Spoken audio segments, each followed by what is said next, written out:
வணக்கம் தோழர். வணக்கம். ம். இது என்ன ஹேர் ஸ்டைல் இது? இந்த ஒரு படத்துல செந்தில் ட்ரிபிள்ஸ்ல வருவாரே அந்த மாதிரி இருக்குது.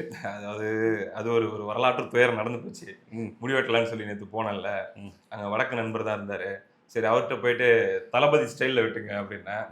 நான் விஜய் மனசுல வச்சுட்டு சொன்னேன். ஓ, அவர் அந்த தளபதி மனசுல வச்சு வெட்டிட்டாப்ல. அவரு ஸ்டாலின் அங்கிள் ஸ்டைல்ல பண்ணி விட்டாரு. ம். அதனால ஒரு சின்ன ஒரு தொழில்நுட்ப கோளாறு காரணமாக ஒரு 10 நாள்ல சரியா போயிரும் அப்டின்னு வையேன். அ ஃபேமஸ் ஃபேமஸ் ஆயிரும் ஸ்டாலின் அங்கிள் மாதிரியே. ஒர்ரா அரசியலுக்குள்ள போவோம். ம். என்ன அப்டின்னா, எங்க இருந்து ஆரம்பிக்கிறது? இங்க இருந்து ஆரம்பிக்கணும். ம். மிகவும் பரிதாபகரமான நிலையிலே தற்போது இருக்கிறது பாப்பம்பட்டி அணி. அணியின் மானத்தை காப்பாற்ற கேப்டன் ஏகாதசி இப்பொழுது களமிறங்குவார். அவர்தான் தோழர் திருமாவளவன் அவர்கள். ம். அதாவது ரொம்ப நாளா வந்து பிரச்சாரத்துக்கு போக மாட்டேன் அப்படிங்கிற ஒரு மைண்ட் செட்ல தான் இருந்தாரு. இல்ல, கேப்டன் ஏகாதசி எப்படி அந்த படத்துல பேட்டிங் ஆடுவாரோ அதே மாதிரி எல்லாம் இவர் ஆடிட்டு இருக்கிறாப்ல. அதான் என்னன்னா, தோழர் திருமாவளவன் அவர்கள் ஒரு வழியாக ம். திமுக கூட்டணிக்காக தன்னுடைய பிரச்சாரத்தை ஆரம்பித்து விட்டார். இந்தி கூட்டணி தொண்டர்கள் எல்லாம் உற்சாக மலையில் நனையலாம். என்னடா ஒரு 10 நாளா ஒண்ணு செல்ஃப் எடுக்க மாட்டேங்குது, துவண்டு போயிருக்குது அப்படின்னு நினைக்கிறீங்களா? எழுச்சி தமிழர் வந்து விட்டார். இனிமே உங்க கூட்டணியில எழுச்சி தான். எழுச்சியே காணுமே. அது உள் சோகங்கள் எனக்கு உள்ளுக்குள் இருக்கு. என்ன பண்றது? அதனால வந்திருக்கேன். நான் ஒரு பிளான் போட்டேன். எம்எல்ஏவா ஒரு சீட் நிற்போம். நாளைக்கு முன்ன பின்ன ஆச்சுன்னா நம்ம ஒரு துணை முதல்வரோ அல்லது குறைஞ்சபட்சம் ஒரு அமைச்சரோ அப்படின்ற மாதிரிலாம் ஐடியா போட்டேன். ஏன்னா நிக்க விடாம சதி பண்ணிட்டாங்க. அது போக இன்னொரு கூடுதலா ஒரு ஐடியா போட்டு வச்சிருந்தேன். காட்டுமன்னார் கோயிலுக்கு வேட்டு வச்சிட்டாங்க. நான் எம்எல்ஏவா நிக்கிறேன் அப்படிங்கிறத காரணமா வச்சு இந்த 8 தொகுதிகளில் மட்டும் பிரச்சாரம் பண்ணிட்டு இவங்க யாருக்கு நம்ம ஓட்டு கேட்கவே கூடாதுடா அப்படின்லாம் நான் பிளான் பண்ணி வச்சிருந்தேன். அதாவது ஒரு வடிவேல் காமெடியில் வரும் இல்லையா, புளிய பிடிச்சி கூண்டில அடைச்சு அமுக்க சொல்லுகிற குடும்பம் அப்படின்ட்டு. அந்த மாதிரி சிறுத்தையை பிடிச்சி கூண்டில அடைச்சு அமுக்க சொல்லிருச்சு ஒரு குடும்பம். அதனால அமுக்கிட்டு இருக்காரு இப்போதைக்கு. பார்ப்போம், அடுத்தடுத்த கூட்டங்கள் எழுச்சி வரும் என்று எதிர்பார்ப்போம். ஆனாலும் 2 பாயிண்ட் சொல்லியிருக்காரு. கட்டிக்கணும். நானே ஏகப்பட்ட டென்ஷன்ல இருக்கிறேன், யாரையாச்சும் நான் கட்டிக்கணும் அப்படின் போது இருக்கவே இருக்காரு. விஜய் பிடிச்சி ஒரு கடிச்சு வைப்போம் அப்படின்ட்டு. விசில் அடிக்கிறவங்களுக்கு எல்லாம் ஓட்டு போட்டீங்கன்னா அவ்வளவுதான் சரி வராது. விசில் அடிக்கிறவங்களை வந்து நீங்க தியேட்டருக்கு அனுப்புங்க, சட்டமன்றத்துக்கு அனுப்பாதீங்க அப்படின்னு சொல்லி ஒரு கருத்து எடுத்து வச்சிருக்காரு. இல்ல, விஜய் வந்த உடனே ஒரு கருத்து சொன்னார், ஞாபகம் இருக்குதா? என்னை நம்பி இருக்கிற அல்லது என்னுடைய விசிகா தோழர்கள் யாருமே போக மாட்டீங்கல்ல விஜய் கிட்ட, உங்களை நம்பலாம்ல அப்படின்லாம் பேசிட்டு இருந்தாப்ல. அம்மா சத்தியமா அப்படின்ட்டு அடுத்த கேள்வி கேட்க விட்டாருன்னு நம்ம பாக்கணும். அதாவது அப்போ ஒரு தடவை ப்ளூ கோட் போட்டுக்கிட்டு எல்லாரும் அம்பேத்கர் கிட்டப்லயே வந்தாங்க தெரியுமா? அப்பயும் அந்த மேடையில் சொன்னாரு, இப்ப எல்லாருமே சொல்றாங்க பட்டியல் சமூகத்தை சார்ந்த இளைஞர்கள் எல்லாம் விஜய் பின்னாடி நடிகர் பின்னாடி போயிருவாங்கன்ட்டு, போயிருவீங்களா? போயிருவியா நீ அப்படிங்கிற மாதிரி அப்போ ஒரு தடவை எமோஷன் ஆனாரு. அப்படி அந்த விஜய் ஃபேக்டர்ல உண்மையிலேயே நிறைய பேர் பயந்து போயிருக்காங்க. அதுல முக்கியமா ஃபர்ஸ்ட் ரேங்க்ல நிக்கிறது தோழர் திருமாவளவன் அவர்கள் தான் முதல் வரிசையில. ஏன்னா கள நிலவரங்களும் அப்படிதான் சொல்லுது. அதனால அவருக்கு அந்த இது இருக்கு, ஏன் பாசஞ்சரை நான் தான்டா காப்பாற்றணும் அப்படிங்கிற அந்த ஃபீல் இருக்கும்ல, பயம் ஹெவியா இருக்குது. இதுல பாத்தீங்கன்னா ஐபிஎஸ் வேற வரண்டு எடுத்து வச்சிருக்காப்ல. அது பாத்தியா என்ன சொல்றாப்ல அப்படின்னா, பிரேமலதா பாத்தீங்கன்னா ஒரு வழியே டிஎம்கே கூட்டணியில வந்து சேர்ந்துட்டாங்க இல்லையா, அது இபிஎஸ்க்கு பதட்டத்தை உருவாக்கி இருக்குது. அந்த பதட்டத்தால தான் அவர் ஏதோ வளரிட்டு இருக்காரு அப்படிங்கிற மாதிரி திரும்ப பேசியிருக்காப்ல. போய் பேசியிருக்காப்ல.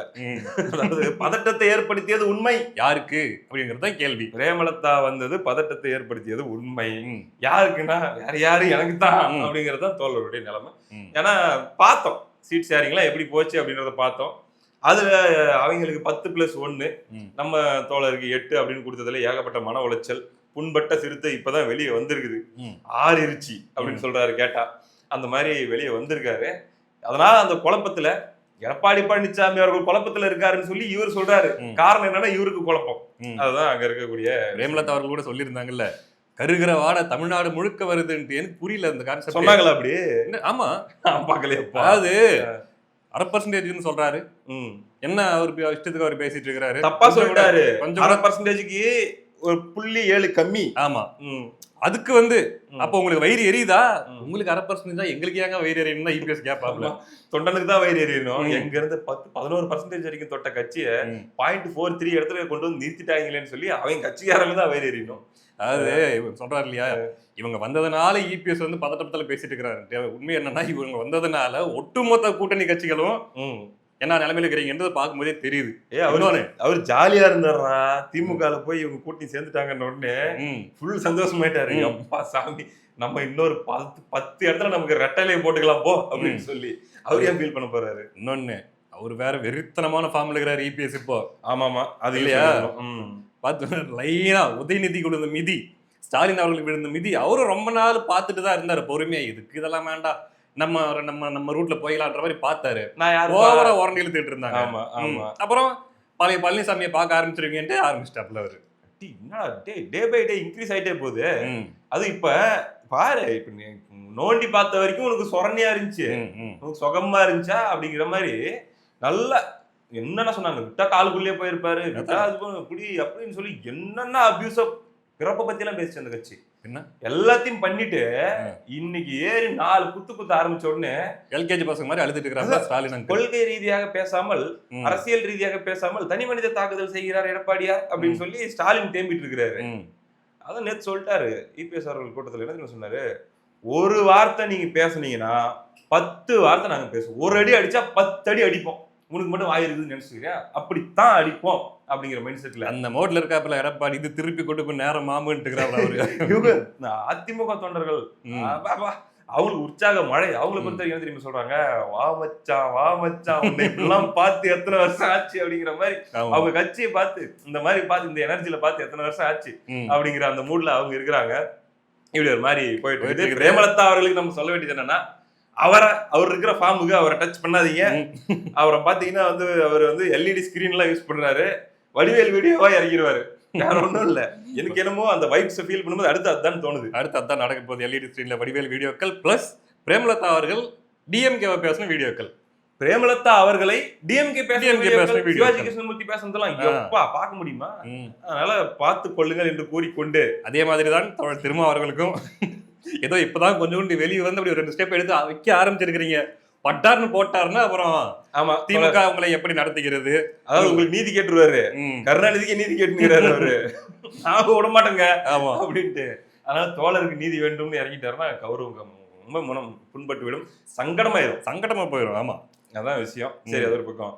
திமுகல ஒரு இணைப்பு விழா பயங்கரமா நடத்தினாங்க தெரியுமா? ஒரு பெரிய விஐபி ஒருத்தர் சேர்ந்தாரு அப்படின்னு சொல்லி கொண்டாடினாங்க. ஐயா ஸ்டாலின்ல இருந்து முன்னணி அமைச்சர்கள்லாம் உட்காந்து அந்த ஒருத்தர் இணையறத அவ்வளவு பெரிய ஷோவா நடத்தினாங்க. யாரு? புலி ப்ரொடியூசரா? புலி ப்ரொடியூசர் இல்லடா, புலி படம் வரைக்கும் விஜயுடைய மேனேஜரா இருந்தவர். ஓஹோ. பிடி செல்வகுமார் அப்படின்னு சொல்லிட்டு முன்னாள் மேனேஜர். அவர் திமுகல சேர்றதுக்கு திமுக அவ்வளவு வரவேற்பு ஒரு சில மாசத்துக்கு முன்னாடிதான். என்ன காரணம் அப்படின்னா, அவர் விஜயை பத்தி பல ரகசியங்கள் சொல்லுவாரு. விஜய் அப்படி பண்ணாரு, இப்படி பண்ணாரு, நெஞ்சு மேல ஏற்றி வச்சாரு, இல்ல ஏதோ ஒண்ணு சரியா அப்படி பண்ணுவோம், இப்படிலாம் சொல்றதுக்கு ஆள் வேணும். நான் கூடயே இருந்த ஐ விட்னஸ்ங்கன்னு சொல்லி அதுக்கு அப்படி ஹைப் கொடுத்தாங்க 6 மாசம். இப்ப அவர் அங்க டைவர்ஸ் எழுதி கொடுத்துட்டு திமுக ஒரு கட்சியா அப்படின்னு கிளம்பிட்டாரு. என்னங்க நடந்துச்சுன்னா சீட்டு கொடுக்கல. எனக்கு வருத்தங்க, எனக்கு சீட்டு கொடுக்கல. என்னை சுற்றி ஏதோ ஒரு சதி நடந்து விட்டது. அதெல்லாம் தப்பானவங்களா இருக்காங்க, சம்பாதிக்கிறவன், அது பண்றவன், இது பண்றவன், திருட்டுத்தனம் பண்றவன், மொல்ல மாதிரித்தனம் பண்றவங்களுக்கு தான் சீட்டு கிடைக்குது, அதனால நான் போறக்கு கோச்சிக்கிட்டு அப்படின்னு சொல்லி போயிட்டாருங்க. அவ்வளவுதான். சரி, ரைட்டு, போயிட்டாரு. மீடியா அவ்வளவு ஹைப் குடிச்சு இணையும் போது இப்ப கிளம்புறாருல, இப்ப எங்க போச்சு? வராது, அப்படியே கவர் பண்ணி காம்ப்ரமைஸா போயிட வேண்டியது. எந்த அளவுக்கு கூத்து நடந்துட்டு இருக்குதுன்னா, இது தனி வீடியோல பேசணும். சர்வேஸ்னு வந்துட்டு இருக்குது. இப்ப எப்படி பார்த்தாலும் 2 நாளைக்கு ஒரு சர்வே வந்துட்டு இருக்குது இல்லடா. அதுல மீடியா அடிக்கிற கூத்து தனி வீடியோ பேசுவோம். நம்ம ஏதோ ஒரு சேனல்ல வரும், நம்ம கம்பெனி சேனல் ஒரு 2-3 இருக்குது இல்ல, அது ஏதோ ஒண்ணுல வரும் பாருங்க. சோ இதெல்லாம் ஒரு பக்கம் இருக்க, வில்லிவாக்கத்தில் ஒரு புரட்சி நடந்திருக்குதுடா, முரட்டு புரட்சி. அதாவது விஜய சென்னைக்குள்ள அலோவ் பண்ணவே மாட்டேங்கிறாங்க பரப்புரை பண்றதுக்கு. ஏதோ ஒரு காரணம் சொல்லி பாசிபிளே இல்லாத மாதிரியான பர்மிஷன். ஆனா பாரு, மத்த ஜோன்ல கேட்டா கிடைச்சிருக்கு பாரு பர்மிஷன். திருநெல்வேலியே கிடைச்சிருச்சு. நேற்றே சொன்னோமா நம்ம, சென்னையில ஏன் விஜய்க்கு கொடுக்க மாட்டேங்கிறாங்க? சென்னை வீதிகளில் விஜய் இறங்கி நடக்க ஆரம்பிச்சா, இல்ல அவர் மக்களை சந்திக்க ஆரம்பிச்சா, சென்னை கோட்டை திமுகவின் கோட்டை அப்படின்ற அந்த வார்த்தை அதோட இந்த தேர்தலோட இறுதியாகப்படும். அவ்வளவுதான், அதோட முடிஞ்சிடும். நேத்து இதை பத்தி கொஞ்சம் டீடைலா பேசிட்டீங்களா? நான் கவனிக்கல. என்னன்னா, பயங்கரமா டிஎம்கே சென்னையில விக்கெட் லூஸ் பண்ணிடுவாங்க. அதனாலதான் சென்னையில பர்மிஷன் கொடுக்காம இழுத்து பிடிக்கிறாங்க. இப்ப திருநெல்வேலிக்கு மட்டும் எப்படி கிடைச்சுன்னு ஒரு கேள்வி இருக்கு இல்ல. சோ இது ஒரு பக்கம் இருக்கட்டும். ஏதாவது ஒரு காரணம் சொல்லி தடுத்து போடுறாங்க சென்னையில் மட்டும். ஒரு படத்துல இந்த டிவிஎஸ் சாம்பிள் வந்த ஒருத்தருக்கு ஓவர் ஸ்பீடுன்னு சொல்லி பில்லு போடுவார் போலீஸ். அந்த மாதிரி ஏதோ ஒன்று சாக்கு போக்கு சொல்லிட்டு இருக்கிறாங்க. இப்ப அவரு திருநெல்வேலி கிளம்பிட்டாரு. இப்ப நடந்துட்டு இருக்கு, நீங்க முடிச்சிருவாருன்னு வச்சுக்கோ. இந்த கேப்ல பாத்தீங்கன்னா சென்னையில நாங்க நாங்க பண்ணுவோம்ல ஆட்டம் அளப்பற ஆட்டத்தை போடுமாமே அப்படின்னு சொல்லி இறங்கிட்டாங்கடா. ஏடிஎம்கேவா டிஎம்கேவா? டிஎம்கே எல்லா கட்சியும் பண்றாங்க. இதுல டிஎம்கே ஒரு நூதன முறையில மக்களை ஈர்க்கும் ஒரு பிரச்சாரம். என்ன கெட்டப் போட்டிருக்காங்க, நீ கருணாநிதி கெட்டப்பா அப்படின்னு சொல்லி எல்லாம் கேட்டக்கூடாது. இல்ல இல்ல பெரியார் கெட்டப்பா ஈவேர கெட்டப்பா அப்படின்லாம் சொல்லி கேட்டக்கூடாது. குரங்கு கெட்டப். குரங்கு கெட்டப்படா. குரங்கு கெட்டப்ப போட்டுக்கிட்டு எல்லாரையும் போய் மிரட்டுறது, இது ஒரு பரப்புரை யுக்தி. இல்ல புரியல, குரங்கு கெட்டப் போய் ஓட்டு கேட்டா அது எப்படி ஒர்க் அவுட் ஆகும்? சும்மா மக்கள் கவனத்தை ஈர்க்கிறதுக்காக. குழந்தைங்க ஏதோ டேய் எந்த இடத்துல ஓட்டு கேட்க போனாலும் 2 பேர் தாங்கிறாங்க 4 பேர் தாங்கிறாங்கன்னு சொல்லி அசிங்கப்படுத்திட்டு இருக்கீங்க. இல்ல நான் என்ன நினைக்கிறேன், இப்ப நாங்க குரங்கு கெட்டப் போட்டுட்டு வந்தா அது பாக்குறதுக்கு குழந்தைங்க எல்லாம் ஒன்னா கூடுமா? எங்க போறேன்னு சொல்லி கேட்கறதுக்கு குழந்தையோட பேரண்ட்ஸ் எல்லாம் வருவாங்களா? அப்போ ஒரு கிரௌட் அட்மாஸ்பியர் கிரியேட் பண்ணிடுவோமா? அங்கதான்டா இருக்குது எங்களுடைய ட்விஸ்ட். எனக்கு ஒரு கேள்வி, அந்த குரங்கு கேட்டப்ப அந்த குரங்கு, அதாவது அந்த குரங்கு இல்ல, அந்த குரங்குக்கு உள்ள இருந்தா அந்த மனிதர் யாரு அங்க போயிட்டு பாத்தீங்கன்னா சைட்ல ஒருத்தர் கொடியாடிட்டு இருந்தாப்ல. அது என்ன கொடினா மக்கள் நீதி மையம் கொடி. அந்த கொடியை புடுங்க போறாரு. அப்பதான் எனக்கு ஒரு சந்தேகம், ஒருவேளை அந்த குரங்குக்கு உள்ள இருக்கிறது நம்ம மையம் கமலா இருக்குமோ? ஓ, கெட்டப்ல நல்லா தான் போட்டு அருமையா போடுவாரு. அதனால அப்படி ஒரு சந்தேகம் ஏற்படுகிறது. இருக்குமோ? அவரே கெட்டம் போட்டுக்கிட்டு அப்படி போயிட்டு இதெல்லாம் ஏன்டா தூக்கிட்டு அந்த மானத்தை வாங்குறீங்க, போடுறான் அந்த பக்கம் அப்படின்னு சொல்லிட்டு திருப்பி அப்படியே ஆடிக்கிட்டே அந்த பக்கம் போயிட்டாரோ? ஒருவேளை அதான் அப்படியே வந்தா ஒருவேளை கிரௌடு கூட்டம் கூடிரும்ன்றதுக்காக குரங்கு கெட்டப்ல ஓட்டி கேட்கறதுக்காக கூட வந்திருக்கலாம். இது ஒரு பக்கம் நடந்துட்டு இருக்குது. இன்னொரு பக்கம் பாத்தியா, பகுத்தறிவு சமூக நீதி பேசிட்டு இருக்கிற கட்சி ஐயனார் வேஷம் போட்டுக்கிட்டு அவன் போடாத வேஷமே இல்லடா. அதாவது அதான் சொல்றேனே, ஈவேரா வேஷமோ கருணாநிதி வேஷமோ போட்டா பரவாயில்ல, குடுகுடுப்பக்கார வேஷம் போட்டுக்க வேண்டியது. போயிட்டு ஜக்கமா சொல்றான் திமுக ஓட்டு போடுங்க, ஜக்கமாவே சொல்றா ஸ்டாலின் தான் நல்லவரு, ஜக்கம்மா சொல்றா உதயநிதி தங்கமான புள்ள, ஓட்டு போடலன்னா ரத்த வாந்தி எடுத்துருவீங்கன்ற அளவுக்கு போயிட்டு இருக்குது. இது குடுகுடுப்ப கெட்டப்பு. இன்னொன்னு சாமி ஆடுற கெட்டப்பு. அதான் சொன்ன, அதை போட்டுக்கிட்டு ஓட்டு போடலன்னா அவ்வளவுதான் ரத்த வாந்தி எடுத்து போயிருவீங்களா அப்படின்னு சொல்லி அந்த ஒரு பாடி லாங்குவேஜ் பண்றது. என்னென்னடா வேஷம் போடுறாங்க, என்னென்ன வேலைத்தனம் காட்டுறாங்க. அதாவது அது பாத்தியா அந்த வீடியோ? நீ போட்டு காட்டிடலாம் அந்த வீடியோவை. அதாவது அவருக்குள்ள சாமி இறங்கிருச்சான். ஓ, வெளியேந்து கேக்குறவங்க கேள்வி கேக்குறாங்க, இவரு சாமி உள்ள இருக்கிற சாமி பதில் சொல்லுதான்.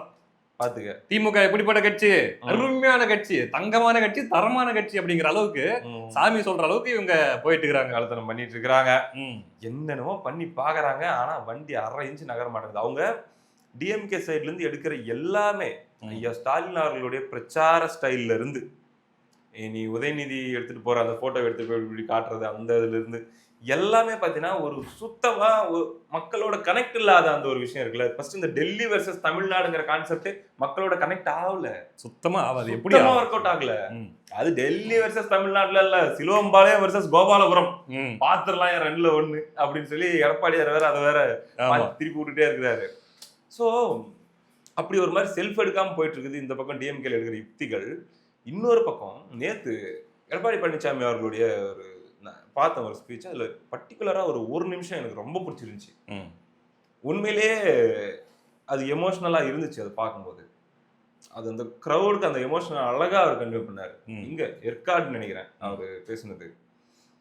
கருணாநிதி குடும்பத்துக்கு அந்த ரத்தத்திலே இருக்கிற புத்தி போல இருக்குது, தன்னுடைய குடும்பத்தை சார்ந்தவங்களை தவிர வேற யாரும் தலைமை பொறுப்புக்கு வரக்கூடாது, ஆட்சிக்கு வரக்கூடாது அப்படிங்கிற புத்தி. அதான் வாரிசு அரசியல் இதெல்லாம் தேவையா அப்படின்லாம் கேட்டுட்டு ஒரு கேள்வி கேட்பாரு அந்த கூட்டத்தை பார்த்து. ஏங்க இந்த கூட்டத்தில் இருக்கிறவங்க யாராச்சும் இந்த தொகுதியை சார்ந்து இங்க இருக்கிற யாராச்சும் ஒருத்தர் நாளைக்கு முதலமைச்சர் ஆகக்கூடாதா? ஏன் ஆனா மக்கள் ஏத்துக்க மாட்டாங்களா? ஏன் அவங்களே தான் ஆகணுமா அப்படின்னு சொல்லிட்டு ஒரு ஸ்பேஸ் விட்டு வரட்டுங்க அப்படின்ற மாதிரி ஒரு வரட்டுங்க, என்ன இவங்க தான் இருக்கணுமா அப்படின்ற ஒரு டோன் ஒண்ணு இருக்கும். எனக்கு உண்மையிலே அப்படியே அது ஜனங்களுடைய வாய்ஸ் மாதிரி இருந்துச்சு. என்ன ரெஸ்பான்ஸ் தெரியுமா கிரௌடு? இல்ல முன்ன நீ இப்பெல்லாம் இந்த ஸ்பீச் மட்டும் இல்ல, சமீப நாட்கள்ல பாத்தீங்கன்னா முன்னெல்லாம் எடப்பாடியார் பேசிட்டு இருப்பாரு, சும்மா ரெட்டால எப்படி கை காட்டிட்டு இருப்பாங்க, ஏதாச்சும் பண்ணிட்டு இருப்பாங்க. இப்ப ரெஸ்பான்ஸ் பப்ளிக் ரெஸ்பான்ஸ் வர வர வர இன்க்ரீஸ் ஆகிட்டே போகுது. கவனிச்ச நீ? அண்ட் அவரும் விஜயும் ஆக்சுவலி அதை பண்ணிட்டு இருந்தாரு. இப்ப நிறுத்திட்டாரா என்னன்னு தெரியல. அப்பெல்லாம் பாத்தீங்கன்னா அந்த கரூர் இன்சிடென்ட்டுக்கு முன்னாடி போவார்ல, அப்போ அழகா 15 நிமிஷம் பேசுறாருன்னா அந்த 15 நிமிஷத்துல இவர் அவங்க கிட்ட ஒரு கேள்வி கேட்பாரு, அவங்க பதில் சொல்லுவாங்க, திருப்பி இவர் ஒண்ணு சொல்லுவாரு, அவங்க அந்த மாதிரி சூப்பரா கான்வர்சேஷன் ஸ்டைல் எடுத்துட்டு போனாரு. சரி, செம்ம ஐடியா, இதை பண்ணலாமே அப்படின்னு மாதிரி இருந்துச்சு. இப்போ மேபி அது திருப்பி இந்த 15 நாள் பண்ணாருன்னா நல்லா இருக்கும் அப்படின்னு நான் நினைக்கிறேன். மக்கள்கிட்ட கனெக்ட் கான்வர்சேஷன் பண்ணும்போது அவங்க இன்னும் பயங்கர இன்வால்வ் ஆகுறாங்க. அந்த வெயிலோ கஷ்டமோ அந்த நேரத்துக்கு அவங்க மறந்து நல்ல ஒத்துழைப்பு கொடுக்குறாங்க, கருத்தும் போய் சேருது. ஸோ அதை பண்ணலாம். அதை இபிஎஸ் இப்ப பண்ணிட்டு இருக்காரு. நீ நோட் பண்ணினா தெரியும். ஆமா, இந்த இந்த குடும்பம் ஆட்சிக்கு வரணுமா அப்படின்னு சொல்லி கேட்டா அங்க இல்ல, தோக்கடிக்கணும் தானே அப்படின்னா ஆமா தோக்கடிப்போம். இந்த மாதிரி இது ஜெயலலிதா அவர்களுடைய ஸ்டைலு. செய்வீர்களா, அதுதான் இப்ப இபிஎஸ் அவர்கள் எடுத்திருக்காருல. நல்லா ஒர்க் அவுட். அது எனக்கு கவனிச்சா தெரியும். யூடியூப்ல கூட பாத்தீங்கன்னா வியூஸ் கொஞ்சம் அதிகமா இருக்கு இபிஎஸோட ஸ்பீச்சுக்கு. முன்னெல்லாம் அந்த அளவுக்கு போகாது. இப்போ வியூஸ் அதிகமா இருக்கு. விஜய் ரசிகர்களே பார்த்துட்டு அதுக்கு ஃபயர் விட்டுறாங்கன்னா அவங்களுக்கு ஏக்கம். அதான் நம்ம கேம்பெயின்லயும் ஏன்னா பாயிண்ட்ஸ் அதிகம் தான், 50 வருஷம் அனுபவம் அப்படின்னும் போது அவருக்கு அவர் இலக்கியமா பேச தெரியாம இருக்கலாம், 4 கம்பராமாயணம் அது இதுன்னு சொல்லி திருக்குறள் அப்படின்னு சொல்லி ஃப்ளோல அந்த மாதிரி அவருக்கு வராம இருக்கலாம். வராத அவர் ட்ரை பண்ணல. ஸ்டாலின் ஐயா மாதிரி அவர் பாட்டு பாடுறதுல இருந்து எல்லாத்தையும் பண்ணிட்டு இருக்கிறாரு. இவர் என்ன பண்றாருன்னா அவருக்கு பேசிக்கா இருக்கக்கூடிய அந்த நாலேஜ் அத மக்கள் மொழியில் அப்படியே கடத்துறாரு. அவ்வளவுதான். மக்களுடைய கேள்வியே எடுத்து கேட்டுறாரு. மக்கள் என்ன பண்றாங்க, நான் பேசணும்னு நினைச்சதை இவர் பேசுறாரு, நான் கேட்கணும்னு நினைச்சதை இவர் கேட்கறாரு அப்படிங்கிறத அவங்களுடைய ஸ்டைல்லயே பேசும்போது அவங்களுக்கு இன்னும் கனெக்ட் ஆயிடுது. ஃப்ளோல எல்லாம் நீ வாப்போ வந்துருது, அது வந்துருது. அதே மாதிரி அந்த ஸ்லாங், அந்த ஏரியா ஸ்லாங் எல்லாம் அப்படி அப்படியே வந்துருது. ஆனா அதான் பியூட்டிஃபுல்லா இருக்கு பாக்குறேன். ஆமா ஆமா ஆமா. அதனால அது செமையா இன்ஸ்டாகிராம்ல இபிஎஸ் அவர்களுடைய பேச்சு இப்ப சமீப நாட்களாக பயங்கர வைப். அப்படியா? ஆமா, செம்மையா அது ட்ரெண்டிங் ஆயிட்டு இருக்குது. அதனால நான் என்னன்னா விஜய் ஒரு 15 நாளைக்கு அவர் எப்படியாச்சும் எய்தர் பர்மிஷன் கொடுக்க மாட்டாங்கிறாங்களா, வீடியோ போட்டாச்சும் பேசுங்க, எதையாச்சும் பண்ணி நீங்க லைம் லைட்ல இருங்க. ஏன்னா தனியா நிக்கிறதுன்னு ஆயிடுச்சு. இப்போ நம்ம பாக்குறோம், மல்டிபிள் சர்வேஸ்ல பாக்குறோம், செம பர்ஃபார்மன்ஸ் பண்ணுவாரு. ஆனா என்னன்னா அங்க சிக்கல் என்ன சொல்றாங்க, கூட்டணி அமையாம போயிடுச்சு. இப்ப காங்கிரஸ் விசிகோ இவங்க எல்லாம் வந்திருந்தாங்கன்னா வேற லெவல் இது 3 கார்னர் ஃபைட்டா இருந்திருக்கும். இப்போ 234 டிவிகே விசில்ஸ் தான் அப்படின்னும் போது விஜயோட இம்பாக்ட் விஜய் வந்தாதான் ஏற்படும். ஆமா அப்படின்றத நானும் பார்த்தேன். நேத்து காலையில தான் நினைக்கிறேன். அங்க அசோக் நகர் ஏரியால வண்டியில ஸ்பீக்கர் கட்டிக்கிட்டு விஜய் அவரோட ஸ்பீச்சை போட்டுட்டு வராங்க லைனா. பட் அது எல்லாமே கூட அந்த அளவுக்கு இம்பாக்ட் பண்ணாது. என்னதான் இருந்தாலுமே விஜய் வரணும், விஜய் பார்க்கணும், மக்களை சந்திக்கணும், மக்கள் இவங்களை பார்க்கணும். அதாவது கிரவுண்ட்ல அவர் வரும்போது நேர்ல பாக்குறவங்க அங்க ஒரு லட்சம் ஆந்தி வேலை எல்லாம் சேர்த்துனா 1 லட்சக்கணக்கான பேர் இருப்பாங்க. பேசுறதுல பாக்குறவங்க 1 கோடி பேருக்கு மேல. பேசுறது கூட 2ஆம் பட்சம். அவர் வராரு இல்லையா மக்களை சந்திக்கிறதுக்கு, அந்த விஷயமே பார்த்தீங்கன்னா அன்னைக்கு ஃபுல்லா டிவி ஆக்குபை பண்ணிடுவாரு இல்லையா. அது மூலமா பல பேருக்கு போய் சேருது. இன்னொன்னு இதெல்லாம் அற்புதமான டைம். விஜய்க்கு எடுத்து போட்டு அடிக்கலாம், சென்டிமெண்ட்ல போட்டு அடிக்கலாம். எவ்வளவு பண்ணலாம். பேசுறாப்ல இப்ப நான் எல்லாத்தையும் விட்டு வந்திருக்கேன், அது இல்ல டிஎம்கே எங்களை இப்படி பண்ணுது. ஏன்னா ஒரு வீடியோ வெளியிடலாம், அது விஜய் ஃபேன்ஸே கேக்குறாங்க, அவங்க டிவிக்கு ஆடியன்ஸே கேக்குறாங்க. என்னன்னா சரிண்ணா பர்மிஷன் கொடுக்க மாட்டேங்கிறாங்க, இல்ல நெருக்கடி கொடுக்குறாங்கன்னா அதை சொல்லுண்ணா, நீ மக்கள்கிட்ட வீடியோவாச்சும் போட்டு சொல்லுண்ணா, ஏன்னா அமைதியாவே இருக்க, நமக்கு 15 நாள் தானே இருக்கு அப்படின்னு சொல்லி கேட்குறாங்க. ஸோ அவருடைய அப்ரோச், அவருடைய ஸ்டைல் அப்படிங்கிறது என்னவா இருக்க போகுது. சில நேரங்களில் அவர் அமைதியா இருந்து சாதிச்சிருக்காரு, சில நேரங்களில் அவருடைய அமைதி அவருக்கு நெகட்டிவாகவும் போயிருக்கு. அரசியல் பொறுத்த வரைக்கும் இவங்க அமைதியா சாதிக்கிறதுன்றது கஷ்டம். நான் ஒரு விஷயத்தை மட்டும் இந்த இடத்துல பதிவு பண்ணிக்கிறேன். என்கிட்ட ஒருத்தர் சொன்னார், ஒரு முக்கியமான ஒரு கட்சியுடைய முக்கியமான ஒரு பொறுப்புல இருக்கக்கூடிய ஒருத்தர், ஒரு தலைவர்னா ஹெட் கிடையாது, பட் ஒரு ரொம்ப முக்கியமான ஒருத்தர் என்கிட்ட சொன்னது, தம்பி அந்த கரூர் சம்பவம் நடந்த அன்னைக்கு நைட்டு மட்டும் தடையாவது இன்னொன்னாவது என்ன ஆனாலும் பரவாயில்ல, நான் இங்கதான் நிற்பேன், நான் பார்க்காம போக மாட்டேன்னு விஜய் வந்திருந்தால் அதிமுகவும் கிடையாது திமுகவும் கிடையாது தம்பி அப்படின்னாரு. அப்படியா? அன்னைக்கு அந்த ரிஸ்க் விஜய் எடுத்திருந்தா இந்த எலெக்ஷன்ல டிஎம்கேவும் இல்லை ஏடிஎம்கேவும் இல்லை தம்பி, விஜய் தான் சிஎம் ஆகும். ரொம்ப பக்குவப்பட்ட ஒரு மனுஷன், அதாவது ஒரு ரொம்ப பெரிய பதவியில் இருக்கிற ஒருத்தர் சொன்னது. அப்போ அவருக்கான கோல்டன் ஏகப்பட்ட மொமெண்டம் மிஸ் பண்றாருன்னு தான் தோணுது. இப்பயுமே அப்படிதான் பண்ணிட்டு இருக்கிறாருன்னு தோணுது. ஒரு யாராவது விஜய் கூட இருக்கிறவங்க இந்த மாதிரி விஷயத்தை விஜய் கிட்ட கொண்டு போனாங்கன்னா பரவாயில்ல. So end of the day okay, அவங்களுடைய பவரை எந்த அளவுக்கு அவங்களுக்கு செல்வாக்கு இருக்குதுன்னு காட்ட போற எலெக்ஷனா இது இருக்க போகுது.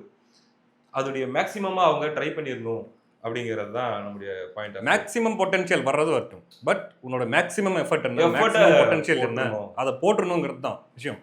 அதை விஜய் ரொம்ப மிஸ் பண்ணி இத்தனை நாள்லயே நிறைய மொமெண்ட்டை மிஸ் பண்ணிட்டாப்ல. அட்லீஸ்ட் இருக்கக்கூடிய இன்னொரு 15 நாள்லயாவது கொஞ்சம் ஏறி அடிச்சானா கொஞ்சம் நல்லா அப்படிங்கிறது தான்.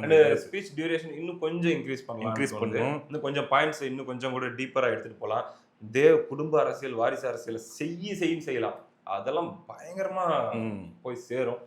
பார்க்கலாம் என்னன்ட்டு. நம்ம தெரியல என்ன சொல்ல போறாங்க கமெண்ட்ல, நீ இதெல்லாம் சொல்லக்கூடாது, நீ எப்படி சொல்லலாம்னு சொல்லுவாங்களோ, இல்ல கரெக்ட் தான் ப்ரோன்னு இது சொல்லுவாங்களோ. பொதுவான பார்வையாளரா பார்க்கக்கூடிய நம்மளுடைய கருத்து அவ்வளவுதானே தவிர நம்ம ஒன்றும் இன்ஸ்ட்ரக்ஷன் கொடுத்துக்கிட்டு அப்படிலாம் அந்த கட்சிக்கு நம்ம பண்ண போறது இல்லை. இப்படி பண்ண நம்ம மட்டுமா பேசுறோம், அவங்க கட்சியில் இருக்கிறவங்களே பேசிட்டு தான் இருக்கிறாங்க. பேசிட்டு தான் இருக்காங்க. பார்ப்போம் என்ன.